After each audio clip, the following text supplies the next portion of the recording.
everybody. Thank you for tuning in to the Firehouse Chronicles, where we document history. I'm Joyce Costigan, and on this episode, Willie Costigan sits down with two icons of the Oceanside Fire Department, Chief Bob Jacoby of Hose 1 and Chief Steve Klein, former member of Hose 1, who has since moved across town to Terrace Hose 3, where he's been a member for many years. So, without any further ado, take it away, Willie. So I'm sitting with Steve Klein, Chief Steve Klein, Chief Bob Jacoby, two of the old-timers, Oceanside Fire Department, long-time members, and just to get some historical back and forth with them and banter about the fire department when they got in and what they saw and who they met and what they did. So, Chief, if you could, Chief Jacoby, just tell me where you were born and how you ended up in Oceanside.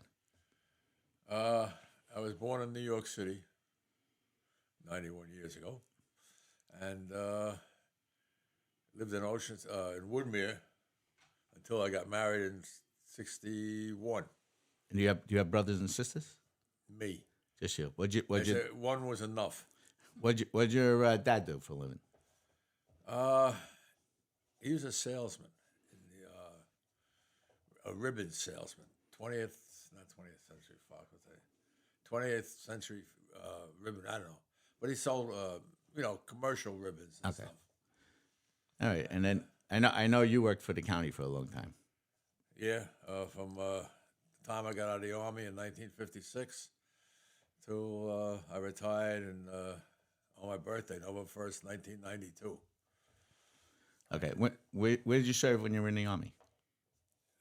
Well, my main place was Germany. We were still Army of Occupation.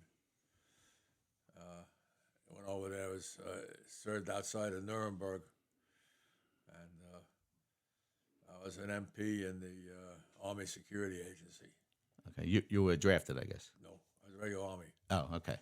And were you in the fire department prior to the Army, or you joined after you got back? I joined the fire department because when I was in Woodmere, they only opened the books once a year. Okay. So I went in about 2 weeks after I enlisted in the Army, and of course you get a military leave of absence and such.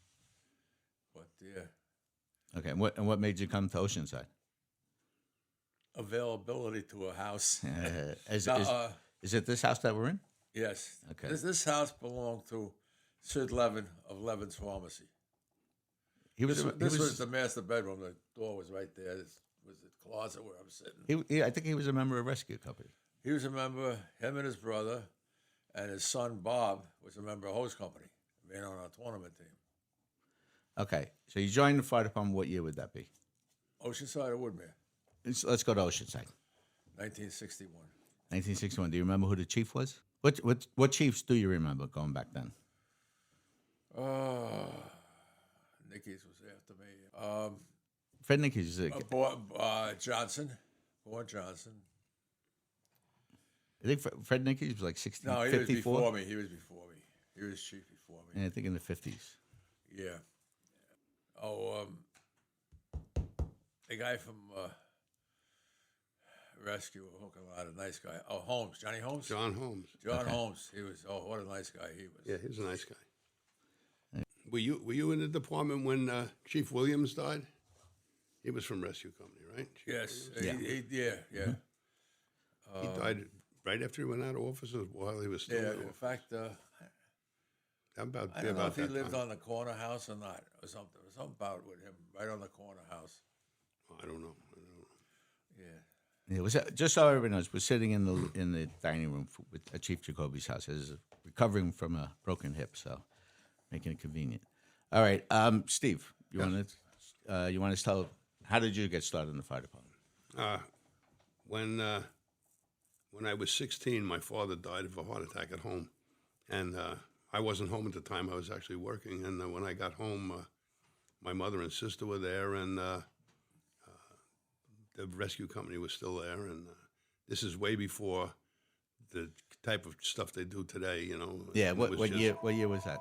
That would be 64. Must be my phone. And after that, I decided I would join the fire department. So I knew a few people. I had a friend, Bob Heinz. His father was a member of Hose One, Eddie Heinz, and Yes. invited me to come down, and I joined the fire department. Like I said, Bob was the captain. Al Tyers was the first lieutenant. Bill Kerner was the second lieutenant. He ended up dying in the line of duty a few years later in a car accident. Yeah. And I was actually born in Oceanside. Where'd you live? I lived on Skillman Avenue, right across the street from the high school. Okay. But it was a golf course then. So, yeah, I remember when they built that building. But, yeah, I've been here all my life and spent most of my working career in Oceanside delivering mail for the Postal Service and went to a lot of fires. Now, how old are you now? I just turned, I just turned 77. When did you lose track? I didn't lose track. I'm just trying to remember. All right. So, and do you have brothers and sisters? I have one sister. Okay. She's a year younger than me. She lives in Florida. Okay. What'd your dad do for a living? My father worked for the school district. Okay. So you joined the fire department because of what you saw that day? Yeah, I felt that it was, something that was people helping the community. I mean, after my father had passed away, they didn't have to stay, but they stayed and, tried to comfort my mother and sister as best they could. And Do you remember who the chief was when you joined? sure, the chief was Gordon Martinet. Out of my company. Sure. And what else do you remember about the chief's line back then? Let's see. It was, I'm going to try to remember. I don't know if I have it all in order. It was Gordon Martinet. I think next chief was Pete Smirchik. He was from Columbia Edge Company. Dick Sullivan was from Hose 2. And I think maybe it was Walter Nangano. No, Red was with you. Oh, Red was So I think it might have been Walter Nangano from Truck. All right. You both joined Hose Company, Hose Yeah, 1. I joined Hose 1, yeah. Do you remember who the officers were when you joined? Yep, I told you. Bob, Al, and Oh, Bill right, Kerner. right. Okay. Bill Kerner. Do you remember who your officers were when you joined? When I joined, well, one day it was Richie Abrams, and then the next day it was Lonnie Williams. It kind of alternated. And Dick Abrams, Lonnie Williams, and Heinz. Who was the Eddie Heinz? Huh? Eddie Heinz? Yeah. Well, was Furman in the line when you joined? Furman was in the chief. He might have been. He might have been a company officer. Yeah, because he went in as deputy when I was chief Okay. And the oldest member that you remember meeting? in our company. Yeah, in the fire department in general. Thornton, And how old was he? in the 70s. So you met guys that went back to the beginning of the fire department. Yeah. No, he didn't though. He came in the 20s. Okay. What's the oldest truck you remember? Right now. Oh, I think it might have been Salamander's Seagrave. It was a 47. They used, as a second truck, they used a pumper, which was also a 47 Seagrave. Southside had a 47, 48 Mac. Ours was a 58. I remember Rescue's boxcar they had. They call it. Well, it was written up in fire engineering.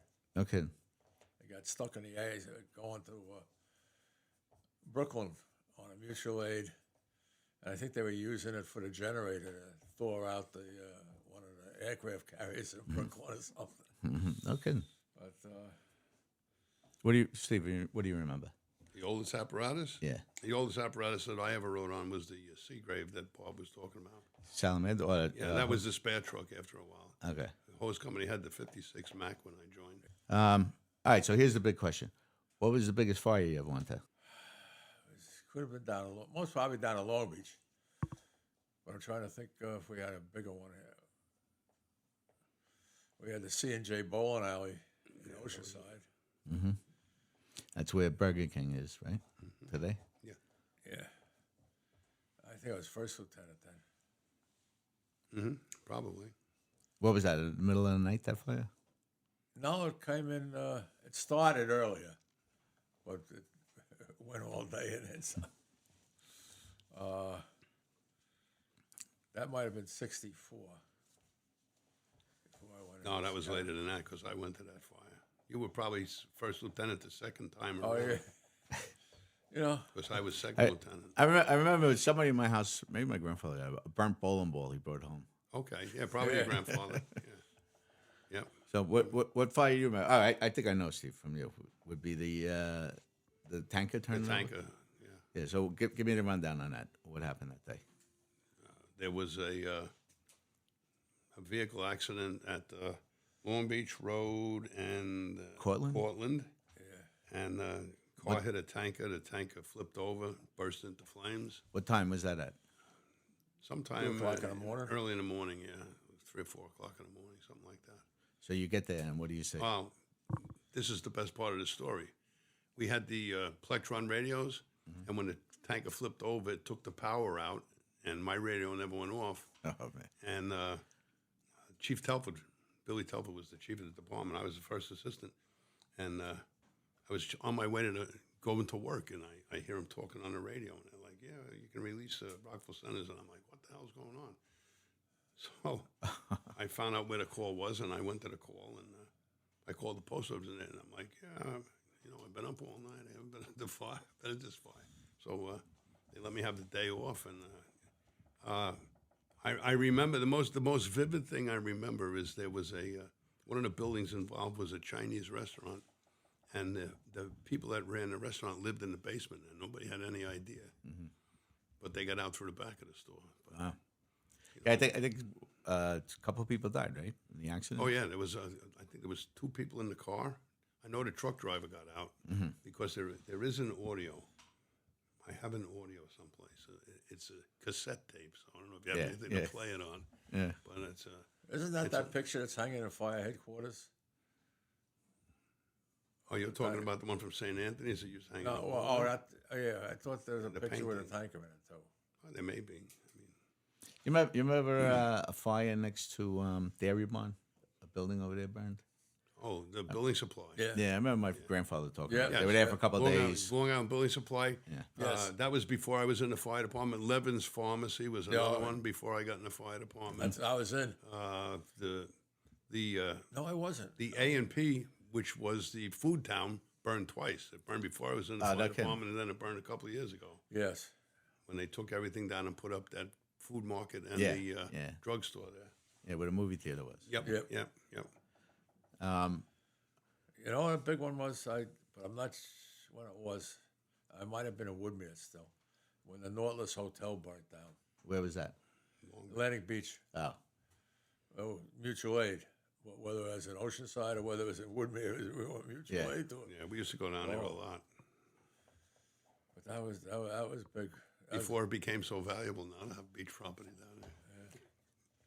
so would you say that was the biggest incident of your The career? tanker, Tanker? during my time as chief, yes, absolutely. Yeah, what about your time in the fire department? The fire department? Anything stand out? Yeah, well, unfortunately, it wasn't really a big fire. It was a house fire where a couple of kids passed away over on New Street. Yeah, yeah. And that's one that sticks Was in that my number mind. 3 New Street? Yeah, that was Bill Kerner's old house, and Yeah, it was Bill the Papad. Yeah. Papad family.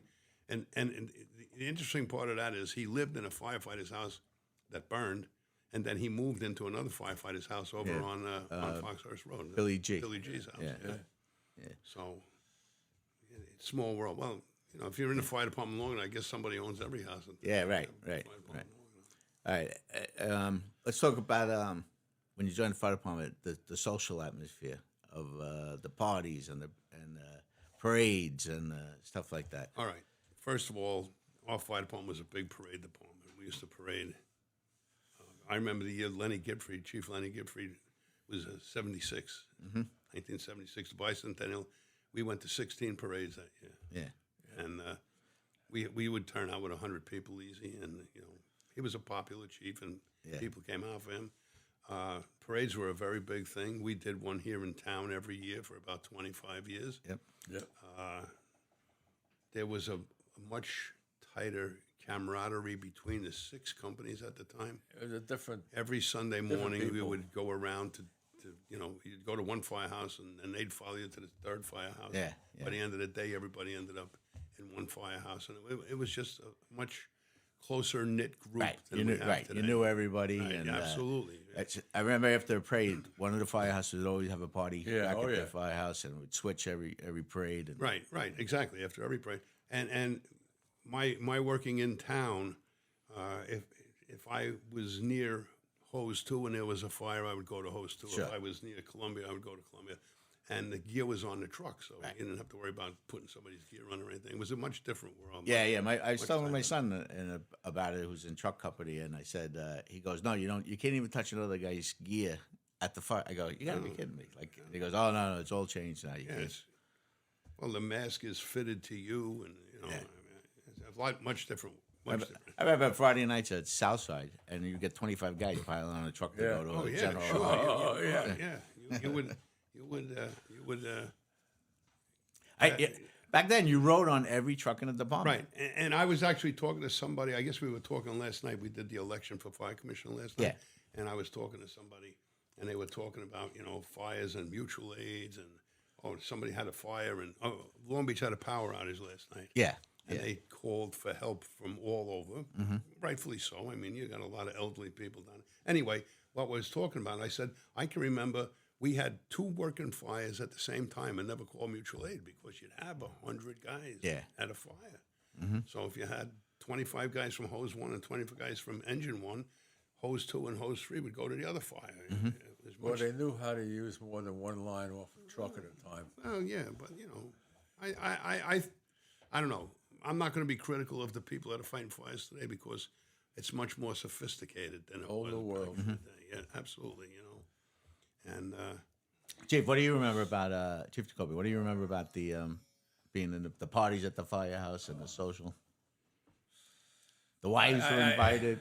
I knew all the wives. I knew. I remember waking up in the morning and sleeping on top of the pool table in Hose Company one night. Well, it's a different world out there, and when you're young, your mind is going one way, and as you get older, your mind goes the other way. And so if I look at it with my 20-year-old eyes, I'd say, oh, what a blast we had. And I said, how do we ever get away with that stuff? Yeah, right. But, it was a job, and it was also social, very social. But you remember back then, not only in Oceanside, but you had like Friday night bowling was a battalion Yes, bowling. Friday right? night bowling. You know all the guys from the other departments. It was a much more social atmosphere. But Yeah, I think, well, first of all, today, people want to socialize, they do it online. They don't meet face to face. It's not face to face. You Everybody's don't got call people anymore. You send them a text. Right. You know, Everybody's got it's their head buried very in their phone. impersonal. It's not as personal Yeah. as it used to be. But we had some really fun times and really good times. And the answer to your question is they didn't have cell phones with cameras in them when we were coming up. So Yeah, right. so we could do things that Thank God. Yeah, right. Exactly. I'll tell you a story. I'm not going to mention any names. I was at an affair. We were up over in Westbury or on Old Country Road in an affair, and a couple had an argument, and the wife left.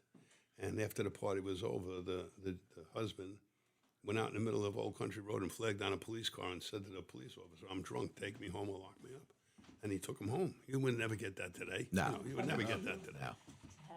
So, it's a much different world. But All right. So going back to because I know you guys used to have the eggnog party every year. each company back in those days had something. Let's see. Terrace would do venison. Columbia would do a fish fry every year. And these were things that another excuse to socialize. Yeah. And to be honest with you, being in the volunteer fire service, which, the word volunteer only means you volunteer to do it. Yeah. Once you do it, if you don't like the Oceanside Fire Department and you have somebody in your house sick or you have a fire in your house, there ain't nobody else coming. Yeah. We're it. Yeah. So we are the fire department. It's difficult work. There are a lot of tough times. We just don't get paid. And the social side makes up for the tough times. Right. And I hear I hear chiefs today saying, "Oh, I mean, well, not counting my son who's crazy and is run again, but I can't wait to get done. If I had the opportunity to do it again today, I'd do it again today because I made friends then, and I still see every year, not every other week. I go to meetings every month with the same people that I went to meetings with back in those days. Yeah, well, you took it to a new level. You stayed with the state.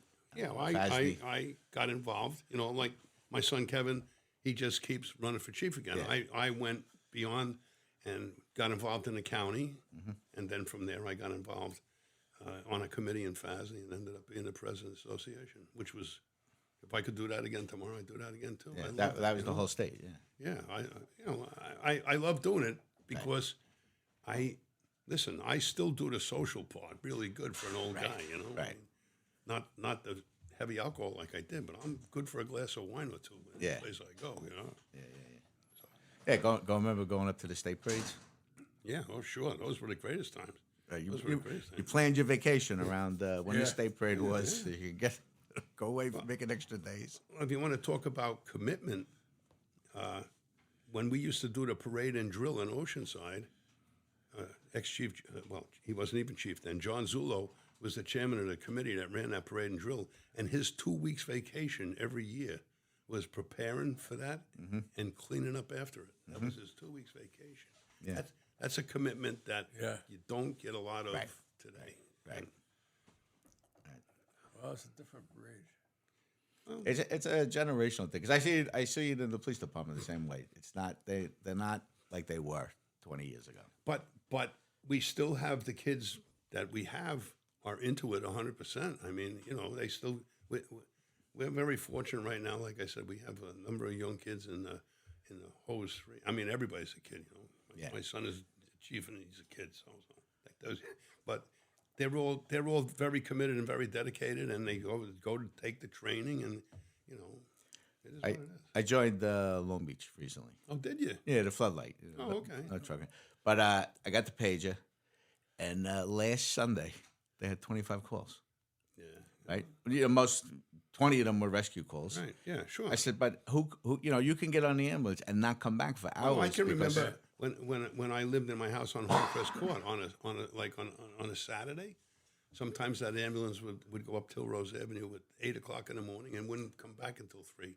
And that's an odd town, Right. not a town full of octogenarians right. in Long Beach. They had 25 calls last night during the blackout. Yeah, and then they go, the aides all got to come to Oceanside. So Yeah, well, but you hear the dispatch all the time saying, "Are you available?" Well, we're still at the hospital. All right, head back to town because I got a fourth signal 9 going. Well, I mean, even here we have the hospital in town, and every call is an hour. Right. So to transport up and, during the summertime to go back down south, and now the way they reconfigured the road down through Island Park, forget about it. I mean, but Well, I'll tell you that I've been in an ambulance more this last year and a half than I have been in the 70 years prior. do you get credit? Do you get credit for every time? Damn, I used to drive it. What about what's your opinion of LoSAP? It's nice. Did it take the fun out? No. Going is the fun. Whether they pay you for it or not paying you for it or rewarding you. I enjoy being a fireman. That's why I did it. In those days you could ride on the running board of the truck. Right. And you go down, the greatest thing going was driving down Broadway in Woodmere and waving to the girls. Hey, I'll see you in school tomorrow. Yeah.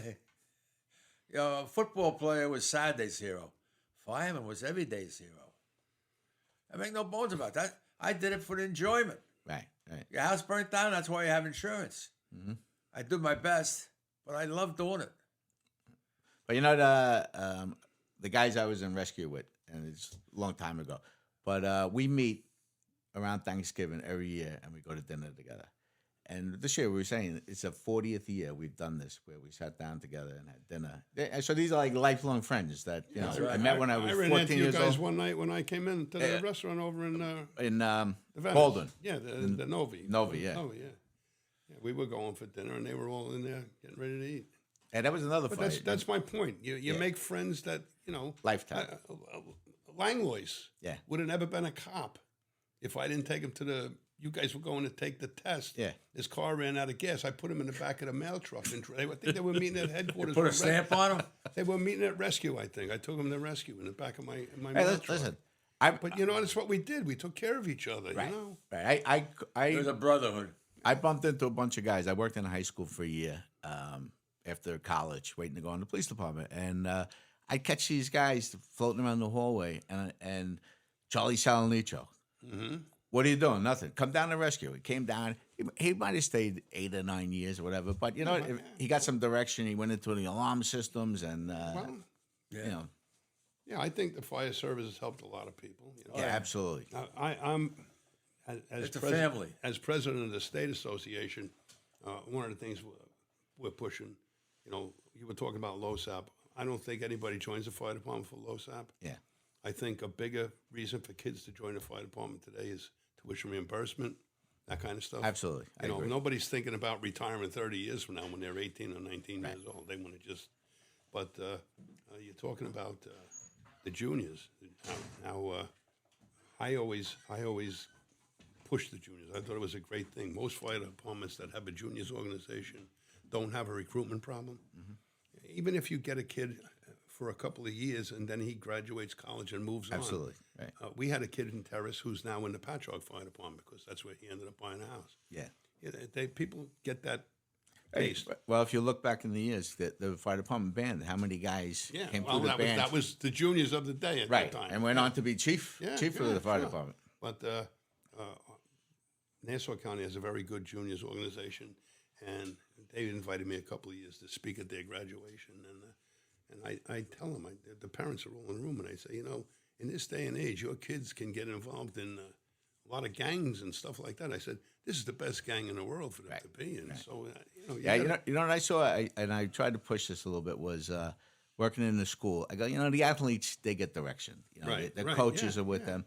And then you got the academic people, they get direction from their counselors. I go, and there's the majority of the kids are the C students. Yeah.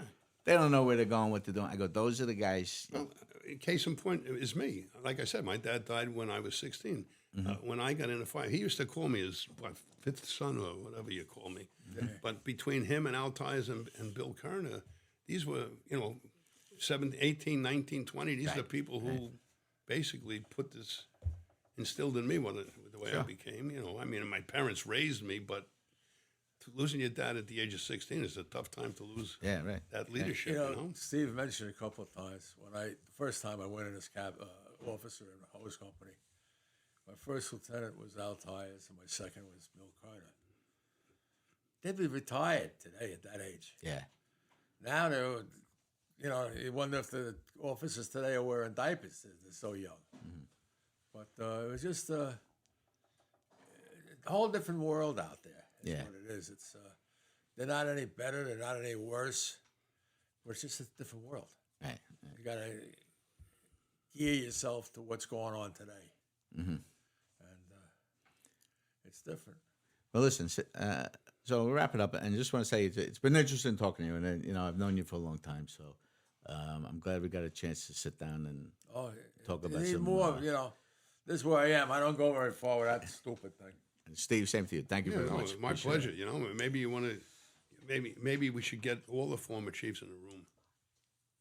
Yeah. Maybe we should get all the former chiefs in the room. Yeah, absolutely. And Just have a round because table. I'll tell you another funny story. Okay, I transferred from hose 1 to hose 3, and really, probably you can count on one hand the number of times I've been in the firehouse since I transferred. Not because of any animosity or anything. It's just, but when Joe Crozier was running, Joey Crozier was chief just a couple of years ago, but he was my aide when I was chief back in the 80s. So we were doing an absentee balloting on Sunday morning, and they said, come on, let's go to the firehouse. We'll go over and have the open house. We'll have a pancake and say hello to everybody, have a Bloody Mary. I'm like, nah, I'm not going to go. I'm not going to go. So they finally convinced me. Balloting's over at 1 o'clock. The cocktail, you know, the open house ends at 2. Let's go. Okay, I'll go. I'll have 1 Bloody Mary, and I'll leave. Well, 1 Bloody Mary led to 2, and, you know, I started talking, and we started visiting. And Freddie Robinson and Tommy Pellegrino and myself are sitting there. probably around 3 o'clock they ran out of Bloody Mary, so I switched to wine. And probably around 5 o'clock they ran out of wine, and now I'm drinking beer, and I never drink beer. So about 7:30, 8 o'clock at night, there's a rescue call. So I tell the kid, what happened was, this one kid, all the other kids cleaned up and they went downstairs, and this one kid went downstairs and he says, "You guys got to come upstairs and hear the stories." Because Freddie brings up stuff. I don't know how he remembers it. Yeah. He brings up stuff. And we sat there till about 8 o'clock at night. I finally said, when the chief is done with the call, have him come here. Because I wasn't driving home. There was no way. Pellegrino drove home. He lives 2 blocks from me. But But the stories are great, and I have a few, he has a few, but when you get these guys together, oh my God! Okay, so listen, thank you very much, and it's pleasure. great talking to you. Yeah, no, Chief. thank you. Be Thanks well. for doing this. Appreciate it. Yeah.